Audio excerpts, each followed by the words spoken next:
Hi friends, welcome to sports క్రీడా Telugu channel. ఈ ఛానల్లో మీరు స్పోర్ట్స్ యొక్క ఇన్ఫర్మేషన్ తెలుసుకుంటారు. సో ఇలాంటి ఇన్ఫర్మేషన్ తెలుసుకోవడానికి వెంటనే స్పోర్ట్స్ క్రీడా తెలుగు ఛానల్ని సబ్స్క్రైబ్ చేసుకోండి.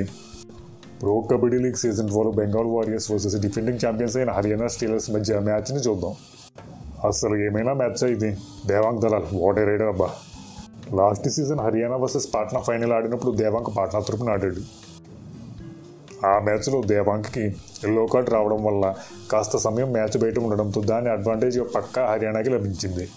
దాంతో వాళ్ళు లాస్ట్ సీజన్ ట్రోఫీ కూడా గెలిచారు. ఈ సీజన్ మొదటి మ్యాచ్లోనే దేవాంగ్ తన ఫుల్ టైం కోర్టులో ఉంటే ఎలా ఉంటుందో అన్నట్టు ఆడాడు. అసలు లాస్ట్ రైడ్లో ఆ సెలబ్రేషన్ చూస్తేనే చెప్పవచ్చు. హర్యానా కోచ్ మణిప్రీత్ సింగ్ వైపు చూస్తూ ఆ పేపర్ చించే సెలబ్రేషన్ చేసినప్పుడు అగ్రెషన్ చూసాం.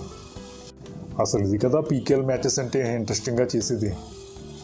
ఫస్ట్ ఆఫ్ ఆల్ రివ్యూని చూద్దాం. బెంగాల్ వారియర్స్ చెప్పాలంటే మ్యాచ్ అంతా ఒకే ఒక్క పేరు, దేవాంగ్. మొత్తం దేవాంగే 21 రైడ్ పాయింట్స్ సాధించి టోటల్ మ్యాచ్లోనే టాప్ రైడర్గా నిలిచాడు. అలా అని సెకండ్ రైడర్ అయిన మణిప్రీత్ ఏమైనా తక్కువ అనుకుంటే కాదు. అతను కూడా ఏకంగా 13 రైడ్ పాయింట్స్ సాధించాడు. డిఫెన్స్లో చూస్తే ఆశిష్ మాలిక్ 5 ట్యాకిల్ పాయింట్స్తో హైఫై సాధించాడు. మయూర్ అండ్ మంజిత్ చౌదరి చెరో 2 ట్యాకిల్ పాయింట్స్ సాధించారు. బెంగాల్ వారియర్స్ టోటల్ 54 పాయింట్స్ సాధించింది.